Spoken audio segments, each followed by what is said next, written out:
자, 저장 공간에 대해서 얘기를 나눠보도록 하겠습니다. 저장되는 공간은 메모리의 저장 공간을 의미합니다. 즉, 제가 이전에도 수업 시간에도 말씀드렸다시피, 내가 어떤 변수가 필요하다. 그러면 그 타입에 맞는 메모리 공간을 시스템 관리자로부터 빌려오게 되는 거죠. 빌려오면은 보시는 바와 같은 메모리 공간이 설정이 돼서 이 메모리 공간 내에 여러분들이 필요한 데이터들을 기록할 수가 있게 됩니다. 자, 우선 식별자라는 것을 설명하겠습니다. 식별자, 이 교재에서 나오는 아이덴티파이어, 식별자라고 하는 것은 인티저 타입으로 설정된 또는 더블, 플로트로 설정된 변수 또는 클래스, 즉 유저 디파인드 타입으로 설정된 클래스로부터 만들어지는 객체를 의미합니다.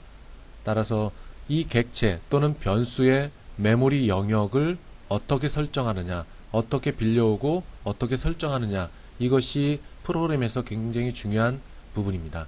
따라서 변수 또는 객체는 그 이름을 갖고 다른 변수 또는 객체 이름과 구별되게 됩니다. 그리고 어떤 타입이 존재를 합니다. 클래스라고 하면은 클래스의 유저 디파인드 타입, 그리고 변수라고 하면은 인티저, 더블, 플로트. 자, 이 타입을 가지고 시스템 관리자로부터 그 타입에 맞는 크기의 메모리를 빌려오게 됩니다. 그리고 빌려온 이 형태, 이 안에 여러분들이 value, 즉 데이터 값을 집어넣게 되겠습니다. 그래서 그림으로 표현하면 이런 모양이 됩니다.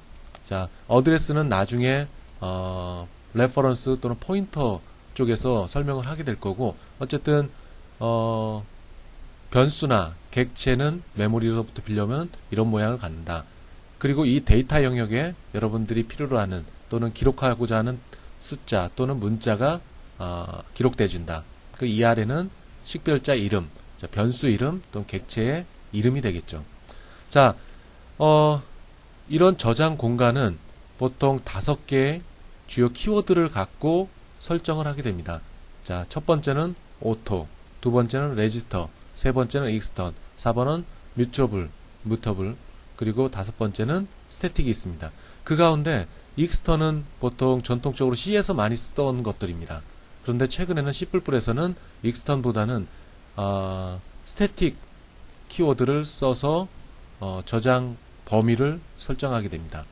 그리고 mutable은 보통은 쓰지는 않는데 윈도우 프로그램에서 주로 쓰게 됩니다. 따라서 오늘 수업에서는 오토, 레지스터, 그리고 스태틱에 대해서 설명하도록 하겠습니다. 자, 이 식별자, 5개의 식별자는 왜 구분을 하느냐? 그런 저장 범위, 즉 어떤 변수, 어떤 객체가 정의가 됐을 때 그게 미치는 효력에 대해서, 미치는 범위에 대해서 규정을 하고 있기 때문에 이런 키워드가 중요하다고 생각이 됩니다. 자, 또 하나, 여기서 교재에서 보면은 영문본을 보고 계신 분들은 레퍼런스라는 게 있어요. 자, 레퍼런스는 두 가지 뜻이 있습니다. 자, 이름표를, 객체의 이름표를 의미하는 레퍼런스와 그리고 동사형으로 설정된 레퍼런스, 두 가지의 의미가 있습니다. 명사형은 아마도 다음 주 그리고 포인터에서 추가로 설명을 할 거예요. 자, 동사형은 읽고 쓸 수 있다라는 뜻입니다. 프로그램 내에서 읽고 쓸 수 있다. 자, 레퍼런스가 의미하는 것은 읽고 쓸 수가 있다라는 뜻입니다. 자, 이걸 다시 정리를 해보게 되면은 아이덴티파이어, 식별자입니다. 고유한 식별자. 자, 그 코드 내에서 유일한 이름을 갖고 있는 놈. 근데 그 식별자가 어떤 거냐? 데이터 타입으로 설정되어 있는 변수 또는 객체. 이것을 식별자라고 합니다. 변수의 이름, 객체의 이름. 그리고 그것들은 이름과 타입, 그리고 타입으로부터 메모리 공간을 빌려올 수 있는 크기, 그리고 그 안에 데이터가 저장되어 있다. 그리고 이런 모양을 갖고 있다. 그리고 이 안에 데이터 영역에 대해서 레퍼런스도 할 수 있다. 레퍼런스 할 수 있다. 그 말은 이 데이터를 기록할 수도 있고 접근해서 읽어올 수도 있다라는 의미를 갖고 있습니다.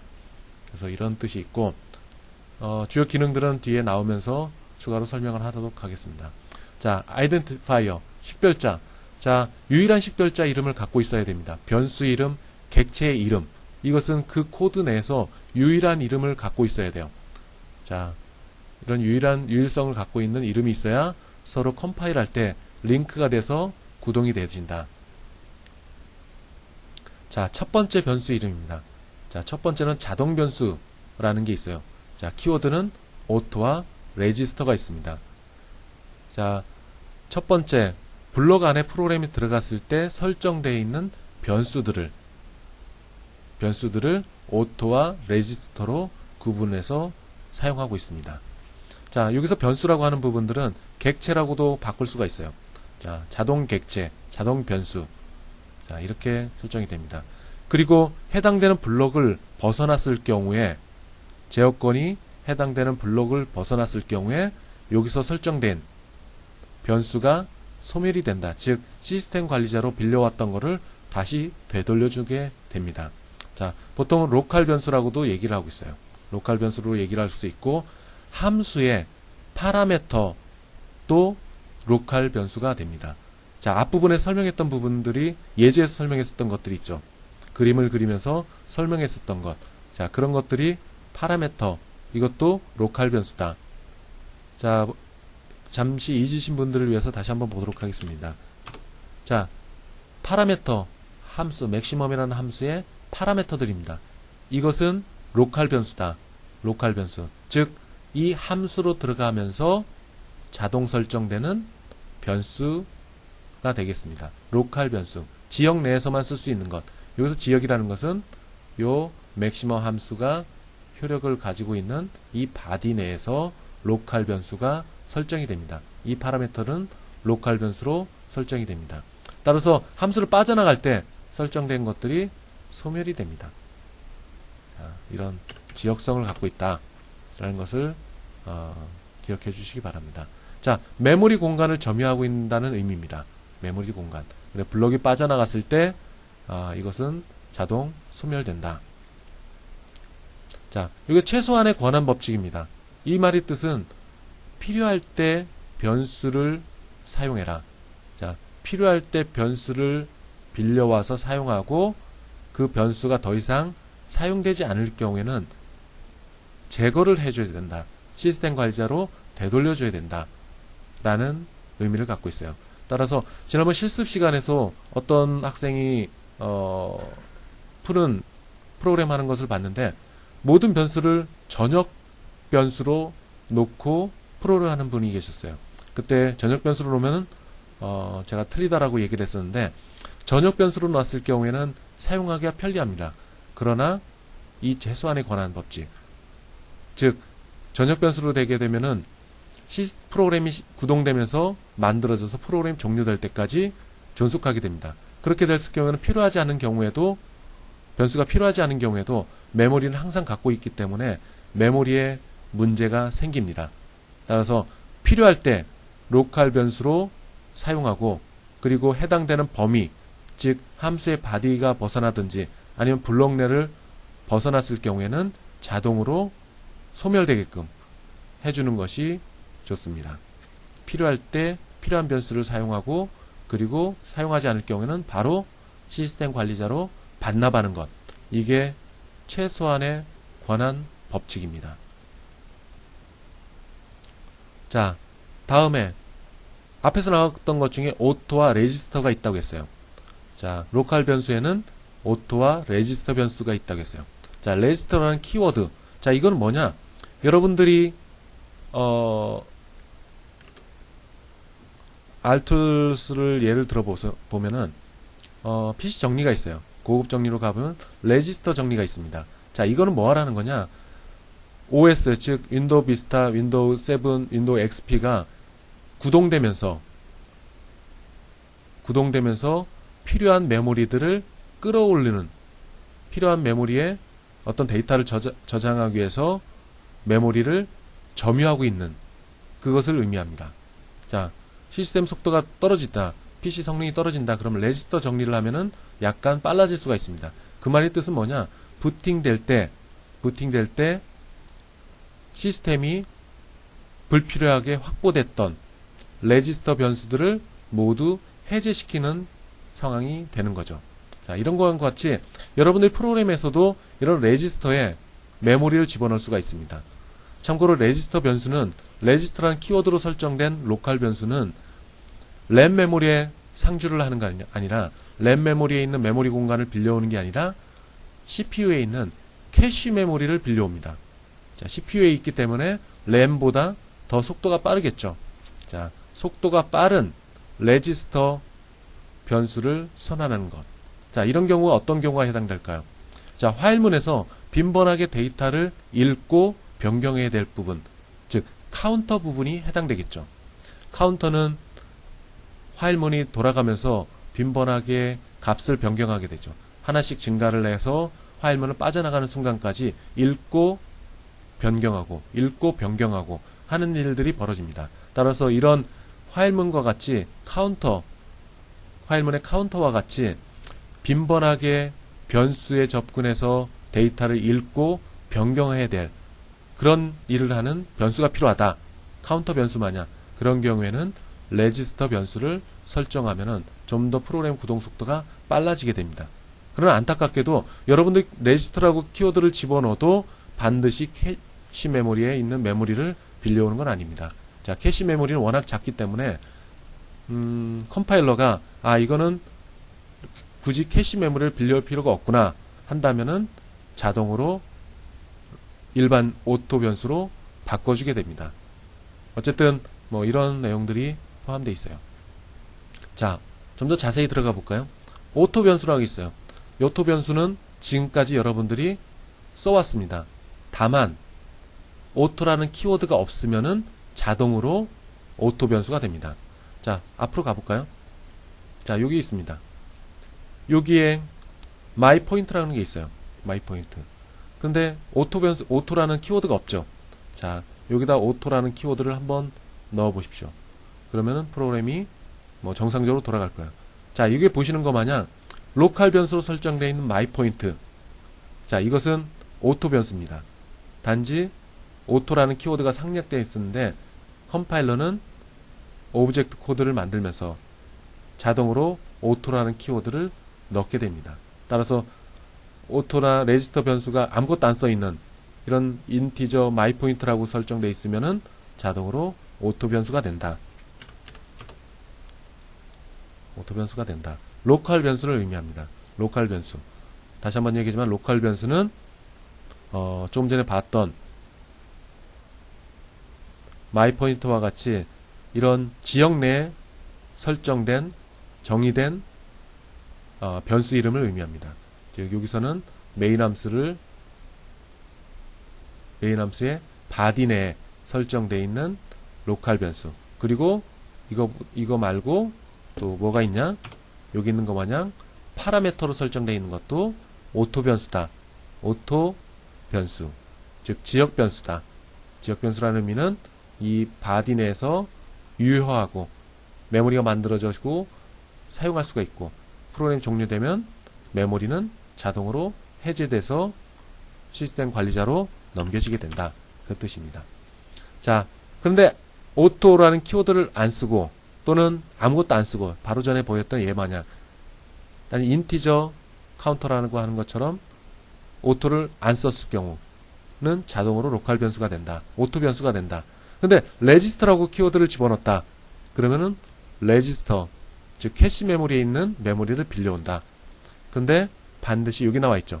컴파일러가 레지스터라고 설정되어 있다고 해서 반드시 캐시 메모리를 빌려오는 건 아니다. 때에 따라서는 캐시 메모리가 부족했을 경우에는 여러분들이 입력한 레지스터를 생략을 해줍니다. 생략을 하고, 생략이라는 것보다는 삭제를 하고 컴파일을 수행을 하게 됩니다. 자, 이런 차이점이 있다. 다시 정리하면은 오토 변수라고 하는 것은 일반적인 로컬 변수 또는 함수의 파라미터를 의미한다. 안 써줘도 자동으로 오토라는 키워드가 식별자가 변수 타입의 앞부분에 붙는다. 자, 인티저 앞부분에 붙는다. 근데 굳이 레지스터라고 변수 타입의 앞부분에 레지스터라고 썼다. 그러면 캐시 메모리를 빌려온다. 그러나 반드시 캐시 메모리를 빌려오는 건 아니다. 자, 식별자. 자, 변수 이름이에요. 변수 이름. 또는 객체의 이름. 자, 이것은 그 식별자, 변수 이름, 객체 이름이 영향을 미치는 스코프 내에서는, 범위 내에서는 반드시 유일한 이름을 갖고 있어야 된다. 당연한 얘기겠죠. 자, 여기서 보게 되면은 맥시멈이라는 게 있어요. 그런데 이 맥시멈이라는 변수가 선언되어 있는 이 범위 내에서는 유일한 이름을 갖고 있어야 돼요. 자, 69번째 줄에 다시 인티저 맥시멈 밸류 똑같은 이름을 썼을 경우에는 컴파일 오류가 된다. 따라서 이 로컬 변수로 설정되어 있는, 로컬 오토 변수로 설정되어 있는 맥시멈이라는 이름은 이 범위 내에서 반드시 유일성을 갖는 이름이어야 된다 라고 여러분들이 이해하시면 됩니다. 자, 한 가지 더. 이 맥시멈이라는 함수 내에서 로컬 변수, 좀 더 정확하게 얘기하면은 이 맥시멈이라는 함수의 바디는 어느 영역일까요? 자, 결론을 얘기하면 여기가 맥시멈 함수의 범위가 됩니다. 범위. 바디가 됩니다. 바디. 이것도 파라미터도 포함되죠. 파라미터도 포함돼서 파라미터를 포함한 이 영역을 맥시멈 함수의 바디라고 얘기합니다. 그래서 이 바디 내에서는 유일한 이름을 갖고 있어야 돼요. 만약 여기다 69번째 줄에 인티저 x, 즉 파라미터로 설정된 요 이름 마냥 인티저 x라고 설정되면은 마찬가지로 컴파일 오류가 발생이 됩니다. 자, 유일한 이름을 갖고 있어야 된다. 자, 뭐 여러 가지 이름을 인식을 하는데 때에 따라서는 최근에 시스템들이 워낙 좋기 때문에 굳이 레지스터를 사용하지 않아도 프로그램을 구동하는 데는 크게 문제가 없다라고 보통을 얘기를 합니다. 그래서 불필요하게 레지스터라는 키워드를 변수 앞에, 즉 요게 인티저 앞부분에 레지스터라고 키워드를 붙여서 요것을 굳이 캐시 메모리를 빌려오겠다 하는 것은 가능도 하겠지만은 최근에 하드웨어 속도가 워낙 좋기 때문에 굳이 이렇게까지 할 필요는 없다. 반드시 필요한 경우만 해라. 자, 반드시 필요한 경우가 뭐가 있을까요? 자, 물리적인 계산이 필요한 부분. 자, 슈퍼컴퓨터가 이렇게 수학 연산을 해야 된다. 그렇게 했을 경우에는 이때는 분명히 캐시 메모리가 필요하겠죠. 캐시 메모리가 필요합니다. 사실 그런 거 외에 일반적인 공학적인 프로그램을 짤 때는 굳이 레지스터 변수를 사용하지 않아도 충분히 연산이 가능하다라고 볼 수가 있습니다. 어쨌든 레지스터라는 키워드를 여러분들이 어떤 역할을 한다라는 것은 기술적으로 이해는 하고 있어야 됩니다. 그 다음에 익스터는 C에서 주로 사용했었던 거고, 그거를 대체하고 좀 더 효과적인 건 스태틱이라는 키워드가 있습니다. 자, 스태틱이라는 키워드는 로컬 변수이면서도 전역 변수처럼 써먹을 수 있는 놈이다. 자, 로컬 변수라는 것은 지역 내, 즉 바디 내 브레이스가 열리고 닫히는 이 영역 내에서 유일한 이름을 갖고 있는 것을 로컬 변수라고 얘기합니다. 그런데 이런 특성과 전역 함수, 자, 메인 함수의 제일 앞부분에 선언되어 있는, 다시 한번 얘기하지만 메인 함수의 가장 앞부분에 설정되어 있는, 앞부분에 정의되어 있는 변수를 전역 변수라고 합니다. 이 전역 변수는 프로그램이 시작되면서, 즉 메인 함수가 들어가기 전에 메모리 공간을 만들어 놓습니다. 그리고 이 전역 변수는 프로그램이 종료될 때까지 유지하다가 프로그램이 종료되면서 사라집니다. 스태틱은 이 두 가지 특성을 같이 갖고 있어요. 두 가지 특성을 같이 갖고 있습니다. 자, 스태틱으로 정의된 부분. 자, 여기서 스태틱이 정의가 됐다. 그럼 이때 메모리가 만들어집니다. 이 특성은 로컬 변수와 같죠. 자, 선언된 위치에서 메모리 공간이 만들어진다. 라는 부분은 로컬 변수, 즉 오토 변수와 동일한 기능을 합니다. 그런데 이 선언되어 있는 이 변수 영역, 즉 브레이스가 되겠죠. 브레이스 영역을 벗어나도 얘는 메모리에서 소멸되지 않습니다. 단지 물속에 가라앉게 됩니다. 자, 저는 보통 표현 스태틱 변수를 잠수함 변수라고 얘기를 합니다. 잠수함 변수. 영역을 벗어나면 물속으로 잠시 가라앉아 있습니다. 그러다 다시 이 바디로 돌아오게 되면은 아까 만들어졌던 메모리 공간을 다시 물 위로 떠오르게 됩니다. 물론 이전에 메모리 공간에 기록되어 있던 데이터도 유지되면서 물 위로, 수면 위로 떠오르게 됩니다. 빠져나가면 수면 위로 가라앉고 다시 이 영역으로 돌아오면은 다시 수면 위로 올려오고 나가면 물속에 가라앉고 하는 그 역할을 하는 것이 스태틱 변수입니다. 자, 그럼 이건 언제 소멸될까요? 이것은 전역 변수 마냥 프로그램이 종료될 때 소멸됩니다.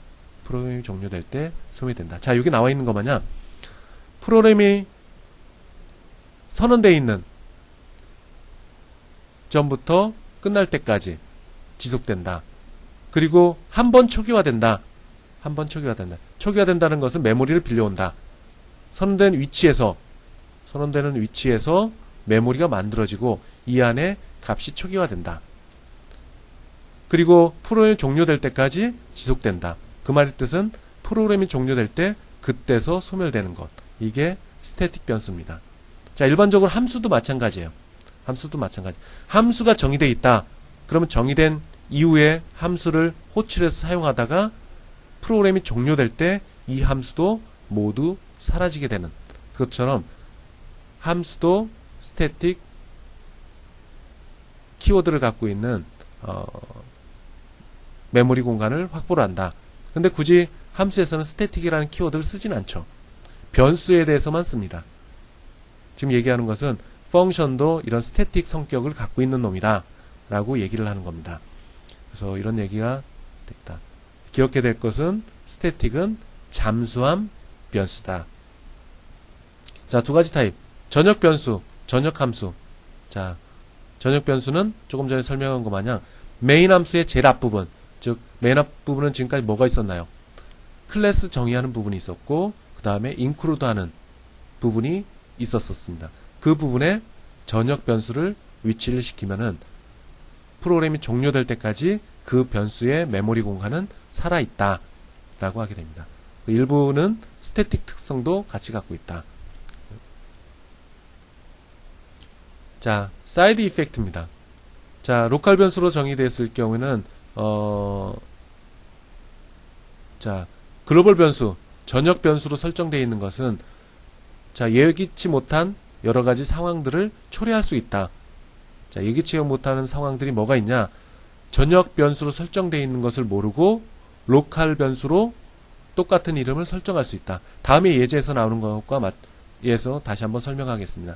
여기서 얘기하는 것은 뭐냐? 결국에는 전역 변수를 가능하면은 사용하지 말아라. 만약에 전역 변수를 사용했을 때는 항상 프로그래머가 이 변수 이름은 전역 변수라는 것을 기억을 해야 됩니다. 중간 코드 내에서 잘못 설정이 됐을 경우에는 큰 문제가 발생할 여지가 있다라고 하고 있습니다. 그래서 결론은 뭐냐? 전역 변수는 가능하면 사용하지 마라 라고 얘기를 하고 있습니다. 자, 특정 부분에서는 로컬 변수도 함께 선언하고 있다. 자, 전역 변수보다 좀 더 효과적이기 때문에 그렇다. 이런 부분 한번 읽어보도록 하세요. 스태틱, 잠수함 변수입니다. 자, 잠수함 변수. 그 함수, 선언되어 있는 그 함수 또는 그 바디 영역 내에서만 알고 있는 내용이다. 알고 있는 변수다. 여기서 알고 있다라는 것은 뭐냐? 그 변수를 읽고 쓸 수 있다라는 거예요. 스태틱으로 정의된 변수가 있는 영역, 함수가 됐던 바디가 됐던 그 영역 내에서만 유효한 값을 가지고 있는 것들. 자, 스태틱 변수는 여러분들이 초기화를 하지 않더라도 전역 변수 마냥 0으로 초기화됩니다. 0으로 초기화돼요. 자, 자동으로 0으로 초기화되는 게 무엇이 있냐? 스태틱 변수와 전역 변수가 있습니다. 그런데 자동으로 0으로 초기화된다고 하더라도 여러분들이 직접 초기화를 하는 것이 좀 더 안정적인 코드를 만들 수가 있습니다. 컴파일러가 자동으로 0으로 초기화한다고 하더라도 여러분들은 그걸 너무 믿지 말고 직접 초기화를 해주세요. 0이 됐든 아니면 일반적인 다른 숫자가 됐든 필요한 숫자로 반드시 정의된 순간에 바로 초기화를 해주는 것이 중요합니다. 자, 스코프라는 게 있어요. 스코프라는 것은 그 메모리 공간이 살아있는 영역, 그 메모리 공간이 살아있는 영역. 살아있다라는 말은 그 메모리 공간에 값을 읽고 쓸 수 있는 영역을 얘기합니다. 자, 첫 번째는 펑션 스코프, 두 번째는 파일 스코프, 세 번째는 블럭 스코프, 그리고 펑션의 프로토타입 스코프가 있습니다. 뭐 이거는 크게 중요한 것 아니고 이 세 개, 그 중에 함수 내에서 유효한 변수, 파일 전체에 대해서 유효한 변수, 파일 전체에서 유효한 게 뭘까요? 전역 변수와 스태틱 변수가 됩니다. 블럭 스코프, 이건 뭐냐? 로컬 변수가 되겠죠. 로컬 변수도 오토 변수, 그리고 레지스터 변수 두 가지가 있습니다. 결국 블럭 스코프하고 펑션 스코프는 결국 같은 얘기예요. 같은 얘기야. 다만 다른 것은 펑션 스코프는 범위가 요 영역이다. 펑션 스코프는 범위가 여기다. 자, 이런 내용들이 쭉 나와 있습니다. 자, 예제에 들어가기 전까지 많은 얘기들이 있네요. 파일 스코프, 뭐 함수라든지 클래스의 밖에 선언한다 있는 것, 뭐가 있을까요? 클래스나 펑션의 바깥에 있는 것, 이건 메인 함수도 포함됩니다. 그것은 전역 변수, 이게 되겠죠. 파일이 끝날 때까지 된다. 뭐 이런 것들이 있네요. 자, 펑션 스코프, 뭐 이런 얘기가 있어요. 블럭 스코프, 브레이스를 사이에 두고 존재를 하는 변수. 자, 펑션의 파라미터도 로컬 변수다. 그 펑션의 프로토타입. 자, 펑션의 프로토타입. 지난번에 얘기했죠. 펑션이 해당되는 펑션이 정의되어 있지 않더라도 정의되어 있지 않은 상태에서 함수를 호출했을 때 그 호출되는 지점 앞부분에 만약에 펑션의 프로토타입이 있다면은 컴파일러는 그 프로토타입의 시그네처, 즉 함수의 이름, 그리고 파라미터의 개수, 파라미터의 타입을 비교를 해서 현재 호출되어 있는 함수가 제대로 맞는 건지 컴파일을 수행을 하게 됩니다. 자, 컴파일을 수행하는 거예요. 자, 컴파일러에게 어떤 정보를 제공하는 겁니다. 그 프로토타입을 가지고 오브젝트 코드를 만드는 건 아닙니다. 정보를 제공하죠. 기억하고 있으라고 하는 겁니다. 자, 식별자, 변수의 이름, 객체 이름. 이것이 블럭 안에 있을 경우, 또 블럭 밖에 있을 경우, 자, 그 이름은 유일성을 갖고 있어야 된다. 블럭 안에 있을 경우에 변수의 이름이나 객체 이름이 똑같다. 그러면 컴파일 오류가 생깁니다. 자, 긴 설명이 지나갔는데 이 예제를 보면 좀 더 쉽게 이해가 될 거라고 생각이 돼요. 이 예제는 비교적 간단한 코드로 구성되어 있지만은 앞에 있는 모든 내용들을 수렴하는 좋은 예제입니다. 자, 우선 첫 번째로 가볼까요? 컴파일러가 이렇게 진행됩니다. 자, 인크루드를 해줬고, 그 다음에 7번째, 8번째, 9번째 줄, 여기에 들어가서 전역 함수가 선언되어 있네요. 전역 함수. 그런데 프로토타입만 있습니다. 원형만 있어요. use local, use static local, use global 이런 게 있습니다. 자, 여기서 보게 되면은 원형만 있어요. 시그니처만 있습니다. 시그니처라는 것은 함수 이름, 그리고 파라미터, 개수, 파라미터 타입. 그런데 다행히 이 세 개는 파라미터가 없는 유형의 프로토타입이래요. 프로토타입. 자, 이것이 설정되어 있다는 것은 이 코드 내에 이 세 개에 대한 함수가 정의되어 있지 않은 순간에 이런 함수를 호출했을 경우에 컴파일러는 여기 있는 시그니처를 가지고 호출된 함수를 비교를 합니다. 비교를 해서 뭐 문법적으로 문제가 없다라고 하면은 오류 없이 통과가 됩니다. 오류 없이 통과가 돼요. 자, 이런 의미에서 프로토타입을 제일 앞부분, 메인 함수 앞부분에 선언되어 있습니다. 선언되어 있어요. 자, 이렇게 왔다가 11번째 줄에서 x라는 이름의 메모리 공간을 전역 변수 형태로 정의를 해놨네요. 자, 여기서 보게 되면 전역 변수라는 것은 메인 함수의 제일 외곽, 바깥에 있는 것. 보통은 이런 include 그리고 prototype 그 다음에 위치를 하게 됩니다. 그럼 메모리를 빌려와요. 자, 프로그래밍은 메인 함수에 들어가지 않았는데도 메모리 공간을 확보합니다. 자, 우측에 보이는 것 마냥 이렇게 메모리를 확보를 해요. 그리고 이름은 x라는 이름으로 만들어진 변수입니다. 여기에 데이터는 1. 1이 들어가 있어요. 자, 이게 메모리 공간을 확보합니다. 그리고 메인 함수로 들어가네요. 그 다음에 자, 여기 들어가서 여기 또 x라는 이름이 있습니다. x라는 이름. 그럼 메모리 로컬 변수예요. 여기에 오토라고 키워드를 안 썼어도 기본적으로 오토가 앞부분에 키워드가 생략이 되면은 자동으로 오토 변수가 됩니다. 오토 로컬 변수. 그럼 메모리를 확보를 하죠.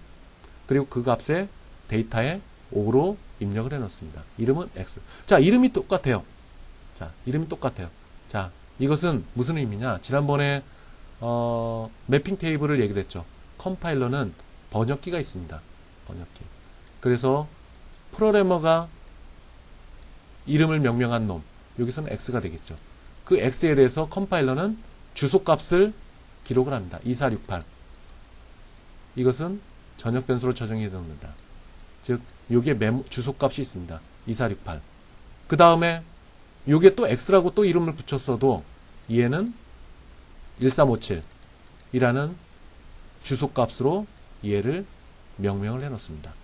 그럼 컴파일러는 주로 요 놈을 가지고 프로그램을 구동시킵니다. 단지 여긴 x나 기타 여러 가지 변수 이름들, 함수 이름들, 이것은 사용자가 코딩을 하기 위해서 사용자가 관리를 하기 위해서 설정되어 있는 이름들이고, 실제로는 컴파일러는 이 주소값을 가지고 해당되는 변수로 찾아가게 됩니다. 어쨌든 이름은 똑같지만은 서로 다른 위치에 변수가 존재하죠. 서로 다른 메모리 공간을 갖고 있는 거죠. 자, 이렇게 들어갔어요. 쭉 가다가 블록 안으로 들어가네요. 블록 안에. 여기서 또 블록 안에서 x라는 이름으로 또 로컬 변수를 설정해 놨습니다. 그리고 그 값을 7로 설정을 했어요. 이름은 똑같이 x. 그러면 여기 또 x가 붙겠죠. 4683 이름으로 4683 이름으로 얘에 대한 주소값을 갖는 변수 이름이 설정됐습니다. 그런데 아까도 얘기했지만 해당되는 영역 내에 똑같은 이름이 있다. 자, 이게 똑같은 이름이 인티저 x 설정했을 경우에는 컴파일 오류가 생깁니다. 그러나 이 세 가지는 스코프가 서로 틀려요. 이 스코프는, 이 전역 변수는 파일 전체, 프로그램 전체, 코드 전체의 스코프를 갖고 있고, 요 x는 메인 함수 내에서 설정되어 있는 로컬 변수, 즉 메인 함수 내에 스코프를 갖고 있는 놈. 자, 요 x는 이 블록 안에 스코프를 갖고 있는 변수입니다. 따라서 아이덴티파이어, 즉 식별자가 x라는 식별자가 충돌될 일은 현재는 없습니다. 근데 만약에 21번째째 인티저 x라고 또 변수를 만들었다. 그때는 충돌이 되는 거죠. 자, 다시 정리를 해보게 되면 변수 이름은 해당되는 변수의 스코프 영역 내에서 동일한 이름이 있을 경우에는 충돌이 생긴다. 그러나 스코프가 다를 경우에는 동일한 이름을 써도 상관이 없다. 자, 이런 세 가지 변수 이름 마냥 스코프가 다를 경우에는 변수 이름을 똑같이 써도 좋습니다. 그러나 이거는 좀 바보 같은 일이 되겠죠. 자, 좀 바보 같은 일이에요. 이렇게 쓸 리는 없습니다. 단지 이해제에서는 로컬 변수, 글로벌 변수, 그리고 스태틱 변수, 이것을 설명하기 위해서 임의로 만들어낸 코드입니다. 자, 그것만 생각을 해주시기 바랍니다. 그리고 만약에 여기 15번째 줄에 레지스터라고 키워드를 썼다. 레지스터 인티저 x라고 설정됐을 경우에는 이 x는 램 메모리에서 메모리를 빌려오는 것이 아니라 캐시에 있는 메모리 공간을 빌려오게 된다. 자, 여기다 레지스터라고 써도 결과는 똑같이 나올 겁니다. 아주 근소한 차이겠지만 속도도 약간 빨라지겠죠. 여기까지 설명을 했고, 그 다음에 지금 여러분들이 기억해야 될 것은 이게 메모리 공간은 현재 이렇게 돼 있다. 그런데 23번째 줄 요 부분을 벗어나면서 메모리가 해제되는 게 있어요. 시스템 관리자로 넘겨주는 게 있어. 뭘까요? 그것은 요 인티저 x입니다. 자, 이 범위 내에서 설정되기 때문에 이 범위를 바깥으로 나가는 순간에 요 x는 소멸됩니다. 즉 이렇게 소멸되는 거죠. 소멸되고 매핑 테이블도 소멸이 됩니다. 지워져요. 지워져. 자, 결국에는 25번째 줄까지 갔을 때 살아있는 메모리는 글로벌 변수로 설정되어 있는 x와 그리고 메인 함수 안에서 설정되어 있는 x, 이 두 개가 남습니다. 자, 다음으로 가볼까요? 그 다음에 제어권이 27번째 줄로 왔어요. 로컬 변수로 가라. use 로컬로 가라. use 로컬 함수를 호출해라고 합니다. 그러면은 제어권이 어디로 갈까요? 자, 39번째 줄로 옵니다. 39번째 줄. 그런데 use 로컬이라는 함수는 현재 제어권 27번째 줄 이후에 정의가 됐어요. 이후에 정의가 됐어. 근데 컴파일러는 이 27번째에서 오류를 발생하지 않습니다. 왜? 자, 컴파일러가 왔던 길을 다시 거슬러 가보니까 여기에 프로토타입이 선언되어 있네. 그리고 시그니처를 비교를 합니다. 이름은 use 로컬. 그리고 파라미터는 없음. 자, 파라미터는 없음. 자, 똑같습니다. 아, 컴파일러는 이렇게 생각해요. 아, 이것은 앞부분에 보니까 프로토타입이 선언되어 있네. 그리고 그러면은 여기 있는 시그니처를 호출된 함수와 비교를 해보자. 일치합니다. 일치됐으니까. 아, 그러면 use 로컬은 내가 지금 현재 있는 위치, 그 다음 39번째 줄, 이게 되겠죠. 이 이후에 정의가 되겠구나 하고 패스를 합니다. 자, 이런 의미를 갖고 있다. 지금은 프로토타입에 대한 설명을 한 겁니다. 자, 그럼 제어권이 39번째 줄로 왔어요. 여기도 들어갔습니다. 근데 여기 x라는 이름에 또 있네요. 자, 이 x는 스코프가 어디가 되겠어요? 이 함수의 body. 요 영역 내에서 유효한 변수입니다. 이 안에서만 쓸 수 있는 변수예요. 이 안에서만 쓸 수 있는 변수. 자, x 메모리 공간 41번째 줄에서 메모리 공간을 확보합니다. 이름은 똑같이 x. 데이터는 25라는 값으로 들어가 있네요. 자, 해서 쭉 가면서 하나를 더 더하라고 하네요. 그러면 26이 되겠죠. 26. 그리고 46번째 줄 여기로 갔을 때 이 바디 내, 이 블록으로 설정되어 있는 이 바디 내에 설정되어 있는 모든 로컬 변수는 소멸이 됩니다. 자, 26으로 변경된 이 x는 46번째 줄 지나가면서 소멸이 됩니다. 그리고 다시 제어권은 27번째 줄로 와요. 27번째 줄 끝났죠? 그 다음에 use static local로 갑니다. 자, 스태틱 변수에 대해서 설명을 한 겁니다. 제어권이 use static local로 넘어갑니다. 여기 있네요. 자, 이 범위는 여기다. 범위는 여기다. 라고 합니다. 자, 들어왔어요. 스태틱 변수. 처음 진입을 했습니다. 처음 진입을 했어요. 자, 키워드 스태틱이라고 인티저 x, 이름 x. 자, 만듭니다. 초기화 50, 데이터 50 들어가 있죠. 자, 그리고 쭉 지나가면서 출력을 하고 그 다음에 하나를 더 더하라고 합니다. 그럼 값이 얼마가 될까요? 51이 됩니다. 자, 스태틱 변수는 제가 뭐라고 했어요? 잠수한 변수라고 했습니다. 자, 60번째 줄 지나가면서 얘는 물속에 가라앉습니다. 더 이상 이 범위를 벗어났기 때문에 활성화되어 있지 않은 비활성화되어 있는 상태로 갑니다. 비활성화. 즉 물속에 가라앉는다는 거죠. 가라앉습니다. 51이라는 숫자를 간직한 채 물속에 가라앉게 됩니다. 자, 다시 한번 정리하면은 스태틱이라고 정의된 이 순간에 처음 마주쳤을 때, 처음 53번째 줄로 들어왔을 때, 그때 메모리가 만들어진다. 처음 들어왔을 때. 그리고 끝나면 물속에 가라앉는다. 자, 다시 제어권은 28번째 줄로 왔습니다. 다시 왔어요. 그 다음에 use global이라는 함수를 호출합니다. use global. 자, 어디로 갈까요? 여기 있네요. 자, 그런데 x라는 값에 10을 곱하라고 나옵니다. 66번째 줄. 그럼 x라는 변수를 찾아봅니다. use global이라는 블록 내에서 앞부분이 되겠죠. 66번째 줄 앞부분, 63번째 줄과 66번째 줄 사이에 x라는 변수가 설정되어 있는지 컴파일러는 찾습니다.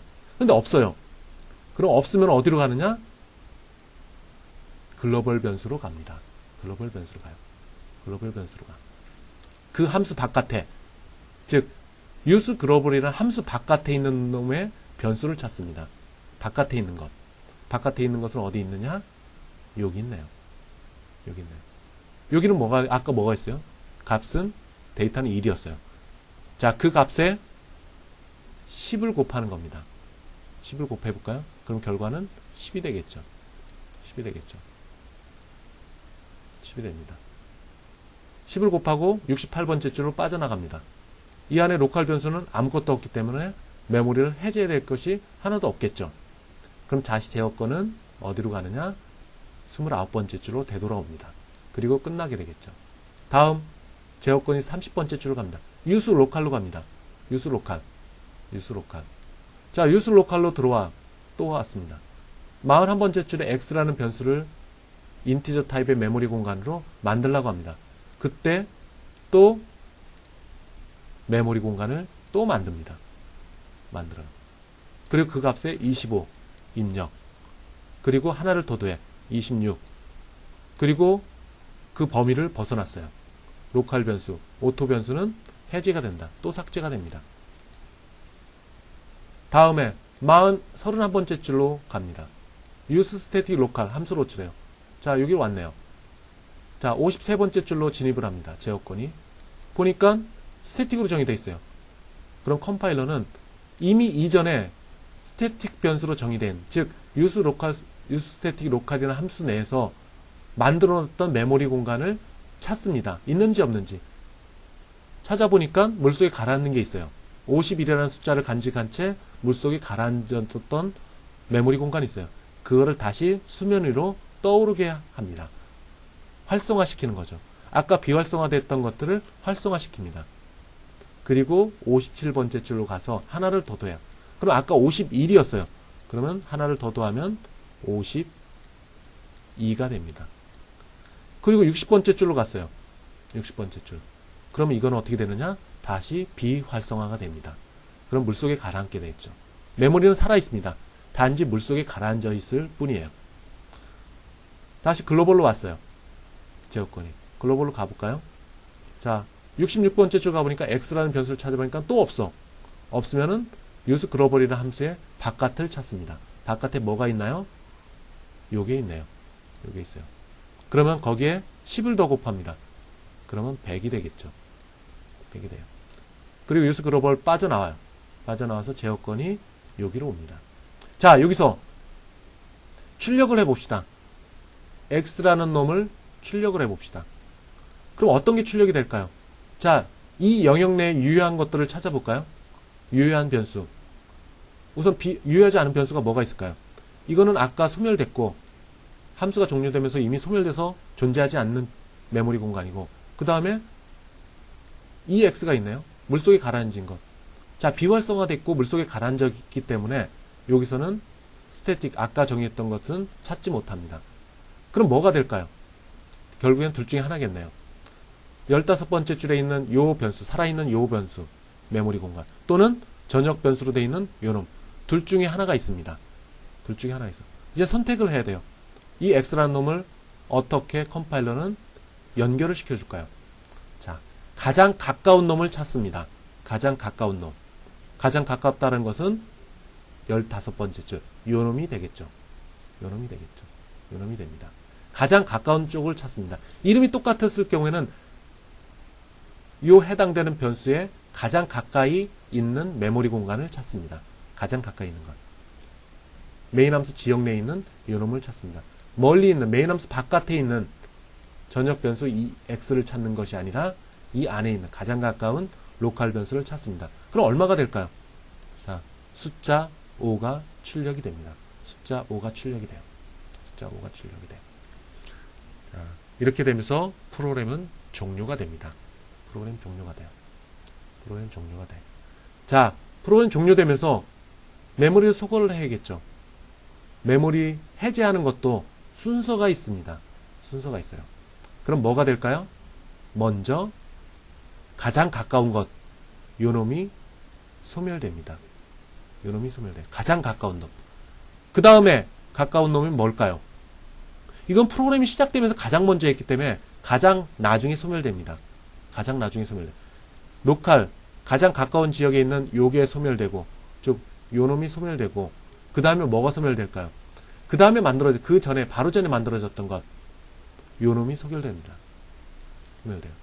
그리고 가장 마지막에 소멸되는 것, 다시 한번 얘기하지만 메인 함수가 종료되면서 가장 마지막에 소멸되는 것은 가장 처음 만드는 메모리 공간, 즉 글로벌 변수가 됩니다. 글로벌 변수가 돼요. 글로벌 변수. 다 살아있는 놈이 없죠. 다 모두 해제가 됐습니다. 만약에 어느 한 곳에 살아있는 메모리 공간이 있다. 그것은 메모리 릭이 됩니다. 메모리 누수 현상이 발생됩니다. 따라서 이 예제를 보고 전역 변수, 로컬 변수도 어떤 바디에 있는 로컬 변수, 그리고 스태틱 변수, 이런 변수들이 언제 만들어지고 그리고 언제 소멸되고 때에 따라서는 활성화됐다 비활성화됐다가 하는 그런 과정들을 제가 지금 설명한 것 마냥 그림으로 그려가면서 이해를 해주시기 바랍니다. 자, 만약에 한 가지 어떤 학생이 또 질문이 있어요. 나는 여기서 가장 가까이 있는 이 x, 5라는 숫자로 5를 출력하라는 게 아니라 글로벌 변수, 여기에 과연 뭐가 있는지 내가 알고 싶다. 현재 글로벌 변수인 x라는 값을 알고 싶다 했을 경우에는 어떻게 합니까? 라는 질문이 있습니다. 간단합니다. 글로벌 변수를 찾으라는 식별자, 소림사 마크를 찍으면 됩니다.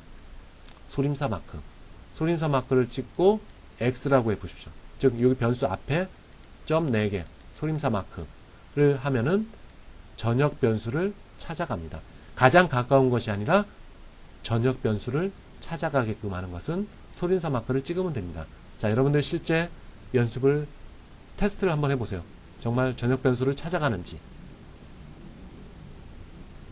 자, 조금 전에 나왔던 것들은 시험에 자주 나왔던 내용들이에요. 따라서 여러분들이 반드시 기억을 하고 해야 됩니다. 다음은 함수의 function call stack이라는 게 있습니다. 함수의 function call stack. 자, 스택이라는 게 뭐냐, 우선. 스택은 지금 오른쪽에 보는 것 마냥 컵 받침대하고 똑같습니다. 우선 컵을 닦아서 먼저 올려놓게 되면, 이 컵 받침대에 올려놓게 되면 가장 먼저 들어간 것이 밑에 가라앉습니다. 그 다음에 닦은 거, 그 다음에 닦아서 얹어놓은 거, 그 다음에 닦아서 얹어놓은 것, 그리고 마지막에 닦아서 얹어 넣은 컵은 제일 위에 있어요. 그럼 그 닦은 컵을 하나씩 쓰겠다. 그러면 어떻게 되느냐? 가장 마지막에 닦은 컵을 먼저 쓰게 되겠죠. 자, 이런 구조를 갖고 있는 것이 스택입니다. 스택. 그래서 마지막에 들어갔던 놈이 먼저 나온다. 마지막에 들어갔던 놈이 먼저 나온다. 근데 이 얘기를 왜 할까요? 자, 이것은 펑션을 처리하는 데 있어서 함수가 어떻게 처리하는지 설명을 하기 위해서 그렇습니다. 설명을 하기 위해서 그래요. 자, 뒤에 나가봅시다. function call stack. 자, 어떤 함수가 다른 함수를 호출했을 때 그때 아직 종료되지 않은 펑션은 스택 속에 들어가 있다. 아직 종료되지 않은 함수는 스택 속에 존재를 한다. 이 뜻입니다. function call stack은 recursive function, 즉 재기적 호출에 연결되는 중요한 개념입니다. 따라서 여러분들이 function call stack에 대해서 정확하게 알아야 되는데, function call stack이 뭐라는지 한번 볼까요? 자, 어떤 펑션이 있습니다. 근데 그 펑션이 다른 어떤 함수를 호출하게 되겠죠. 호출해요. 그럼 제어권을 호출받은 함수 쪽으로 넘어가게 됩니다. 그리고 이 함수가 종료되는 시점, 종료되기 전까지 호출했던 이 함수는 여전히 살아있습니다. 자, 기술적으로 컴파일러는 얘를 어떻게 관리를 할까요? 앞에 나왔던 컵 받침대처럼 스택에 잠시 보관을 합니다. 그리고 제어권이 다시 넘어올 때까지 기다리고 있어요. 자, 완료되지 않은 펑션 있을 경우에 스택에 잠시 보관을 해 놓는다. 자, 개념적으로 조금 약간 어려운 부분이 있는데 예를 보고 한번 설명을 해볼까요? 자, 보시는 예는 아주 간단한 거예요. 메인 함수가 펑션 A를 호출하고 펑션 A는 B를 호출하고 B는 C를 호출하고 하는 예제입니다. 자, 우선 메인 함수로 들어갑니다. 메인 함수로 들어가 12번째 줄에서 펑션 A를 호출해요. 그럼 제어권이 17번째 줄로 넘어가겠죠. 근데 17번째 줄로 넘어간 펑션 A에서 다시 펑션 B를 부릅니다. 그리고 B에서는 C를 부르고, 자, 이전에 있던 이 펑션 B, 펑션 A, 그리고 메인 함수, 이건 어떻게 될까요? 자, 앞에서 설명했던 것 마냥 펑션 콜스택에 보관을 하게 됩니다. 보관을 해요. 따라서 펑션 C가 종료되면은 그때 제어권이 26번째 줄로 와서 B가 종료되고, 자, 스택에 있던 펑션 B가 그때서 빠져나오게 됩니다. 그리고 다시 제어권은 20번째로 가요. 20번째로 가서 펑션 A가 종료됩니다. 그럼 펑션 A가 스택에서 사라지고, 그리고 다시 제어권이 12번째 줄로 옵니다. 그리고 메인 함수가 마지막으로 펑션 콜스택에서 소멸되게 됩니다. 자, 이런 과정들 그림으로 살펴보면 이렇게 돼요. 처음에 메인 함수가 호출됐어요. 메인 함수가 끝나기 전에 메인 함수 내에서 펑션 A를 호출합니다. 그러면 스택에 메인 함수가 들어와 있겠죠. 잠시 보관을 해놓습니다. 근데 펑션 A에서도 B를 호출해요. 그럼 펑션 A가 아직 살아있죠. 종료되지 않았죠. 그러면 이때 펑션 A가 스택에 들어가 있습니다. 자, B에 있어요. B를 호출했어. B에서 펑션 C를 호출합니다. 자, 펑션 B가 종료되지 않은 상태에서 펑션 C로 제어권을 넘깁니다. 그러면 이전에 있던 펑션 B는 다시 스택에 들어가게 되는 거죠. 그리고 펑션 C가 완료가 됐어요. 그럼 얘는 팝이 됩니다. 바깥으로 튀어나옵니다. 그리고 다시 제어권은 B 쪽으로 넘깁니다. 그리고 B가 종료됐다.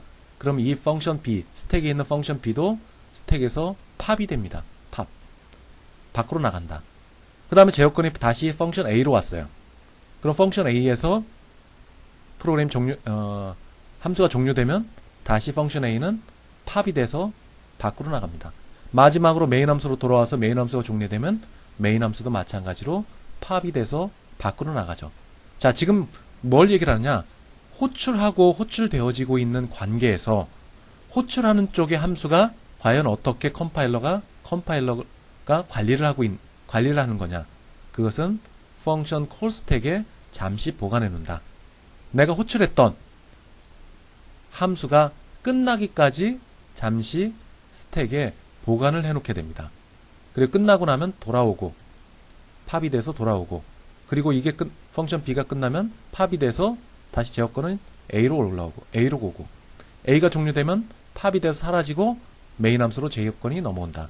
그리고 마지막으로 메인 함수가 종료되면 메인 함수도 마찬가지로 팝이 돼서 나가고 스택은 빈 상태로 남게 되는 겁니다. 자, 이런 것들을 설명하기 위한 것들이 펑션 콜스택입니다. 그래서 특정 함수가 다른 함수로 호출했을 때 제어권이 넘어간 이후에 호출하는 이 함수는 스택에 보관을 해놓는다.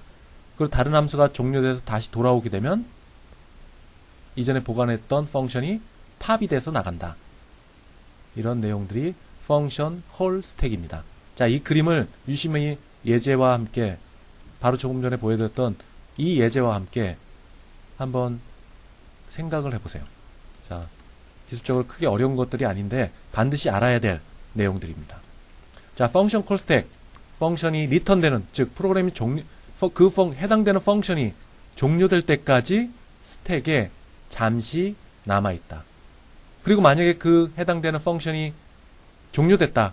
그럼 팝이 돼서 스택에서 빠져나간다. 제어권의 흐름에 관계되는 내용들입니다. 제어권의 흐름. 근데 펑션 콜 스택은 무한정 함수를 집어넣을 수 있는 게 아닙니다. 따라서 오버플로우가 될 수 있어요. 시스템이 감당하지 못한 만큼의 함수가 스택에 쌓였을 경우에, 이럴 경우에는 아마도 메모리 부족 상태가 발생이 될 겁니다. 어쨌든 여러분들이 공부하는 상황 현재 기본 과정이기 때문에 뭐 많은 함수를 호출하는 그런 관계들은 하지 않을 거라고 생각이 됩니다. 어쨌든 함수가 호출되고 호출되어지는 그 관계에서 펑션 콜 스택이 작동이 된다. 이것을 꼭 염두에 두세요. 그리고 제어권의 흐름에 따라서 펑션이 스택에 저장이 된다. 자, 여기 나와 있네요. 스퀘어라는 함수가 있습니다. 여기서 호출하고 있네요. 자, 여기서 함수가 호출되어지면 메인 함수가 스택에 들어가고 여기 메인 함수가 빠졌네요. 메인 함수가 들어가는 위치가 있어요. 그 다음에 제어권이 이쪽으로 왔어요.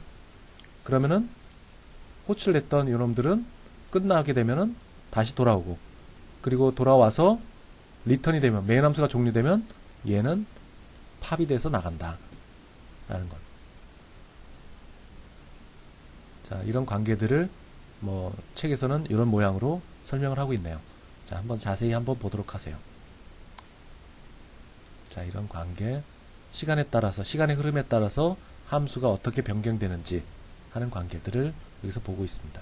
자, 여기서 한 가지 더 중요한 것, 이거 아마 5번째 얘기를 하는 것 같은데, 스퀘어 함수를 호출했다. 그럼 리턴이 됐다. 리턴되는 건 어떤 형태로 되느냐? 요 구문으로 들어간다. 이 구문은 눈에는 안 보이지만 이런 형태로 되어 있다. 인티저 타입이면서 이름은 알 수 없지만 컴파일러가 만들어 놓은 메모리 공간이기 때문에 이름은 여러분들이 알 수 없지만 메모리 공간을 만든다. 메모리 공간. 그 리턴되는 이 값들은 R 밸류 쪽으로 간다. 그 R 밸류에 있는 데이터 값을 물음표 이름으로 되어 있는 이 공간에 카피를 한다. 그리고 프로그램이 종료된다. 그러면 X라는 로컬 변수는 소멸된다. 소멸돼도 물음표 이름으로 되어 있는 이 메모리 공간은 요 밑줄 치어진 이 위치로 간다. 이 위치로 간다. 그럼 이 위치에 있는 값을 출력하고 그리고 종료된다.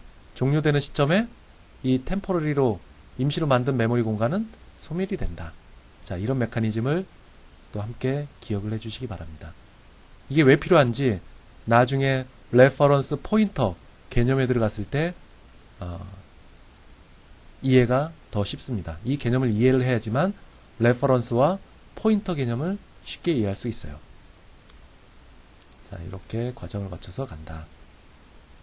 empty 파라미터. 자, 이것 또한 또 약간의 좀 여러분들이 기억을 해야 될 부분들이네요. 자, 보이드라고 있어요. 자, 앞에서 보이드라고 어디다 썼나 한번 볼까요? 자, 쭉 가서 보면은 여기서 보이드라고 썼네요. 보이드. 이 보이드라는 것은 뭐냐? 없다라는 거예요. 여기 리턴이 보이드다. 없다. 리턴할 것이 없다. 라고 하는 겁니다. 파라미터 쪽에서도 보이드다. 파라미터가 없다라는 거예요. 없다라고 명시적으로 얘기를 한 겁니다. 컴파일러에게. 파라미터가 없다. 그런데 예전에 C를 썼던 사람들은 굳이 보이드라고 안 썼었습니다. 그냥 빈칸으로 남겨놨어요. 이렇게 썼습니다. 보이드라고 이 안에 안 써도 됐었습니다. 근데 뭐 안 써도 돼요. C++에서도 안 써도 됩니다. 근데 약간의 미묘한 차이가 있어요. C++에서는 이렇게 아무것도 없는 괄호만 있는 형태. 이것은 없을 수도 있지만 있을 수도 있습니다. 나중에 다형성이나 다형성 폴리모피즘 그리고 상속관계를 배울 때 좀 더 자세히 설명하겠는데 없을 수도 있고 있을 수도 있습니다. 따라서 C++에서는 명확하게 여기서 없다라고 확정져서 컴파일러가 얘기해 줄 경우에는 이 안에 void라고 쓰는 것이 더 맞는 방법입니다. 자, 없을 경우에는 반드시 void라고 쓰는 것. 물론 안 써도 된다. 그러나 안 썼을 경우에는 있을 수도 있고 없을 수도 있다. 자, empty 파라미터. C++에서는 C에서보다 좀 더 의미 있게 다뤄진다. 자, C에서는 없다면은 void라고 써도 되고 안 써도 된다. 그러나 C++에서는 있을 수도 있고 없을 수도 있다. 따라서 void라고 명확하게 해줘야지만 아규먼트가 없는 걸로 알 수 있습니다. 이건 아주 작은 팁이니까 뭐 상식적으로 기억을 해주시기 바랍니다. C++에서는 파라미터가 없을 경우에는 명시적으로 명확하게 explicit 명확하게 void라고 쓰는 것이 더 맞는 방법이다. 자, 이렇게 있네요. 지금 뭐 하는 거냐? void 썼을 경우와 안 썼을 경우에 결과를 살펴보는 겁니다. 물론 동일한 결과가 나옵니다. 없을 경우 뭐 프로그램 구동되고 컴파일 하는데 전혀 문제가 없어요. 써도 되고 안 써도 된다. 다만 쓰는 것이 더 FM대로 배우는 것이 될 겁니다. 정식으로 배우는 것. 펑션의 프로토타입은 뭐 하는 거냐? 또 이것도 또 나왔네요. 컴파일러에게 얘기를 해주는 겁니다. 이런 함수가 지금 비록 정의가 안 돼 있지만 호출되는 시점에서 그 함수를 호출하는 시점에서 정의가 안 돼 있지만 이것은 호출되는 시점 이후에 정의가 돼 있을 것이다. 그러니까 컴파일 오류를 발생하지 마라 라고 컴파일러에게 얘기를 해주는 겁니다. 자, 호출되기 이전에 정의되기 이전에 호출되어졌다 라고 했을 때는 펑션의 프로토타입을 설하는 것이 컴파일 오류를 방지할 수 있습니다. 물론 프로토타입을 설정하지 않고 바로 정의를 할 수 있어요. 자, 여기 서 있는 것 마냥 여기 프로토타입을 선언하지 않고 19번째 줄부터 29번째 줄 사이를 카피해서 이 앞부분에 집어넣으면은 그것도 가능합니다. 바로 정의가 돼 있기 때문에. 근데 지금과 같이 호출되는 시점 뒤에 정의가 돼 있다 라고 했을 경우에는 반드시 프로토타입을 7번과 8번째 줄과 같이 설정을 해주는 것이 컴파일 오류를 방지를 할 수 있습니다. 자, 함수 중에 좀 특별한 게 있습니다. 함수 중에 inline 함수라는 게 있어요. 함수 return type 앞에 inline이라고 붙이면은 이건 어떤 역할을 하느냐? 자, 카피해서 넘겨준다. 카피라는 것을 여러분들이 관심을 갖고 보세요. 카피를 해야 된다. 카피. 그리고 또 하나 inline이라고 식별자를 여러분들이 붙여도 마치 레지스터 변수 마냥 컴파일러가 무시를 하는 경우도 있다. 자, 무시를 하는 경우가 있다. 그러니까 반드시 inline이라고 썼다고 해서 inline 함수가 되는 건 아니다. 기억을 해주시기 바랍니다. 그럼 inline 함수가 메커니즘적으로 뭐 하는 거냐? 카피다. 카피. 카피를 해서 집어넣는 거다. 자, 카피라는 의미를 한번 살펴보도록 합시다. 자, 여기 나와 있는 것은 inline 함수를 컴파일러는 하지 않는다. 컴파일러가 컴파일을 하지 않는다. 컴파일 한다는 의미는 오브젝트 코드를 만든다는 의미하고 같은 말입니다. 오브젝트 코드를 만든다는 말은 컴파일을 한다는 뜻이에요. 근데 일반 함수는 컴파일을 하게 되면은 오브젝트 코드를 만듭니다. 근데 inline 함수는 컴파일해도 오브젝트 코드를 만들지 않는다라고 얘기를 해요. 자, 그 말의 뜻은 카피의 개념과 연결이 됩니다. 자, inline 함수를 쓰면은 속도를 빠르게 할 수 있어요. 그러나 프로그램 사이즈는 길어진다. 프로그램 사이즈가 길어지면은 여러분이 만든 프로그램을 설치할 때 하드디스크에 많은 공간을 차지한다. 그 말하고 똑같죠. 속도는 빠르게 할 수 있다. 속도를. 프로그램 수행 속도는 빠르게 할 수 있다. 그러나 프로그램 사이즈는 커질 수 있다. 자, 그 다음에 constant라는 식별자를 다음 예제에 썼을 겁니다. constant, 이건 뭐냐? 상수다. 상수. 상수는 뭐냐? 값을 바꾸지 못하는 값이다. 한번 초기화된 값이 끝까지 유지되는 것. 중간에 컨스탄스 변수의 값을 변경할 수는 없습니다. 한 번 지정하면 그 값이 변경되지 않고 끝까지 가는 것. 이게 컨스탄트입니다. 주로 대부분이 파이 값이 여기에 해당되겠죠. 파이 값. 자, 컨스탄트. 이것은 변경될 수 없는 값이다. 자, 여기 나와 있습니다. 자, 바로 정의부터 들어가 있네요. inline이 키워드가 들어가 있습니다. return type 앞에 inline이라는 키워드가 붙어 있네요. 자, 만약에 inline이라는 키워드가 없다. 컴파일러는 진행을 하면서 이 큐브라는 함수를 컴파일해서 오브젝트 코드를 만듭니다. 오브젝트 코드를 만들어요. 그런데 만약에 inline이라고 키워드가 붙이면은 요 내용을 카피해서 집어넣습니다. 어디다? 호출하는 이 함수 내에. 약간 차이가 있죠. 자, 만약에 inline이라는 키워드가 없다면은 제어권이 큐브에 와서 24번째 줄에 와서 제어권을 이 큐브라는 함수로 들어간다. 그래서 이게 안에 수행되고 나중에 큐브라는 함수가 종료되면 다시 제어권이 어디로 오느냐? 24번째 줄로 되돌아옵니다. 제어권이. 이게 일반 함수예요. 제어권이 갔다가 끝나면 돌아오는 것. 좀 더 정확하게 얘기하면 여기에 있는 함수를 컴파일해서 오브젝트 코드로 만든다. 근데 만약에 inline이라는 키워드가 붙었다. 그럼 얘를 호출하는 게 아닙니다. 여기 있는 사이드 밸류를 여기다 적용해서 곱해진 상태, 즉 요거를 카피를 해오는 거예요. 즉 이 안에 있는 것을 그대로 카피를 해옵니다. 카피를 해와요. 리턴되는 형태를. 그래서 요 문장 자체를 바꿔놓습니다. 어떻게? 사이드 밸류 곱하기 사이드 밸류 곱하기 사이드 밸류로. 마치 함수가 전달돼서 이게 수행된 것 마냥 사이드 밸류 곱하기 사이드 밸류 곱하기 사이드 밸류, 그것을, 그 코드를, 그 문장을 현재 네모라고 표시된 공간과 바꿔놓게 됩니다. 즉 앞에서 카피를 했다는 의미는 이 큐브라는 함수 내에 있는 바디 내에 있는 모든 것을 카피해서 현재 이 네모 칸에 붙여놓는다는 뜻입니다. 여러분 코드는 이렇게 되어 있지만은 컴파일러가 컴파일을 수행할 때는 요거를 사이드 밸류 곱하기 사이드 밸류 곱하기 사이드 밸류 곱하기, 즉 사이드 밸류를 3번 곱한 것을 이쪽으로 복사를 해 놓습니다. 그것을 수행을 하는 거예요. 따라서 요것이 여기 안에 있는 바디에 있는 코드가 카피돼서 이쪽 칸으로 왔기 때문에 코드량은 순수하게 컴파일러 관리하는 오브젝트 코드량은, 오브젝트 파일의 코드량은 증가를 하게 되는 겁니다. 카피해서 넘어왔기 때문에, 소스 코드를 카피해서 이쪽 24번째 줄로 가져왔기 때문에 코드량은 증가를 한다. 그런데 소생 속도가 빨라진다. 그 말의 뜻은 뭘까요? 자, 그 말은 사이드 밸류를 이 큐브라는 함수의 파라미터로 전달할 때 이렇게 된다고 했어요. 이렇게. 여기 그림 그려 있네요. 이런 그림. 즉 메모리 공간, 사이드에 대한 메모리 공간을 로컬로 잡아놓게 됩니다. 메모리를 빌려오게 되죠.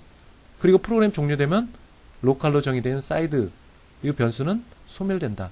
즉 메모리를 빌려오고 그리고 메모리를 반납하는, 해제하는 이 과정 속에서 수행 속도가 저해가 되는 겁니다. 따라서 인라인 함수를 썼을 경우에는 수행 속도는 빨라진다. 이 메모리의 추가적인 관계라든지 아니면 제어권을 넘겨주고 다시 되돌아오는 그 과정에서 타임 딜레이, 시간 지체를 하지 않기 때문에 수행 속도는 빠르다. 그러나 코드량이 많아진다. 그것은 뭐냐? 큐브라는 함수 내에 있는 바디를 전체를 통으로 카피해서 요 네모 칸에 집어넣는다. 그렇기 때문에 이 코드량은 요만큼이지만 실제 컴파일러 해갖고 오브젝트 코드가 만들어진 결과를 보면은 요 안에 사이드 밸류 곱하기 사이드 밸류 곱하기 사이드 밸류가 코드로서 존재를 하기 때문에, 코드로서 소스 코드로 존재를 하기 때문에 컴파일한 이후에 오브젝트 코드의 양은 많아지게 됩니다. 길어지게 돼요. 그런 부분이 있다. 그 부분이 일반 함수와 인라인 함수의 차이점입니다. 그럼 어떤 경우에 인라인 함수를 쓰고 어떤 경우에는 그냥 일반 함수로 써야 될까요?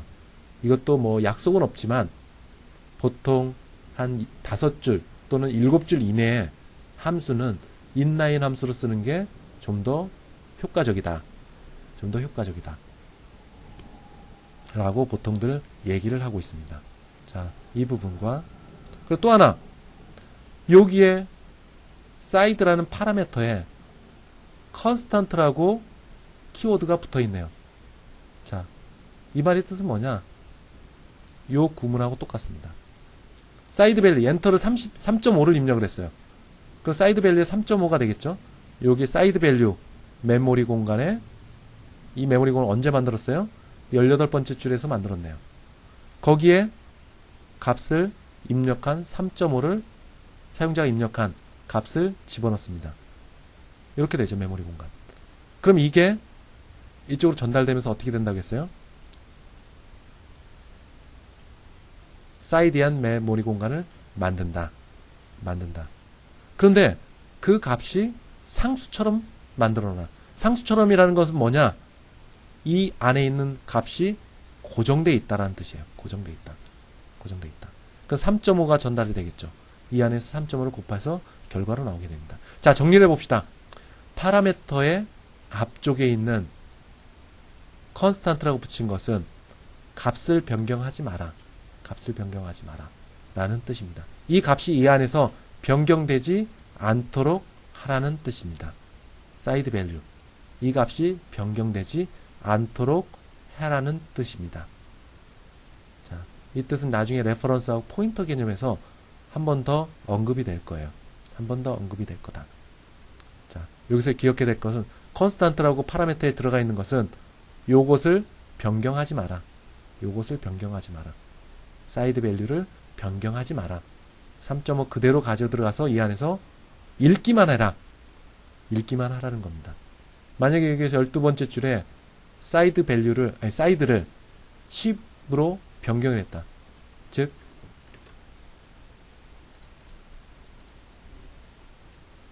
12번째 줄에서 사이드를 40으로 변경해라 하면 컴파일 오류가 발생이 될 겁니다. 컴파일 오류가 발생이 될 거예요. 자, 이게 어떠한 막강한 역할을 하고 있는지, 이렇게 컨스탄트라고 단순한 키워드를 붙인 것으로 인해서 어떠한 영향인지, 어떠한 막강한 힘을 갖고 있는지, 그것은 나중에 레퍼런스와 포인터 개념을 설명하면서 제가 다시 언급을 할 겁니다. 다시 기억해야 될 것은 사이드에 배정된 값을 현재 3.5죠. 3.5라고 값이 초기화된 상태를 이 안에서 절대 바꾸지 말라는 뜻입니다. 그래서 굵은 글씨로 제가 박스를 그려놨습니다. 절대 바꿀 수 없는 메모리 공간, 값을 바꿀 수 없는 메모리 공간, 한번 세팅된 값을 절대 바꿀 수 없는, 이렇게 설명을 했습니다. 자, 카피, 밸류 카피, 이것들. 자, 레퍼런스는 다음 주에 설명을 하고 오늘은 여기서 마치도록 하겠습니다.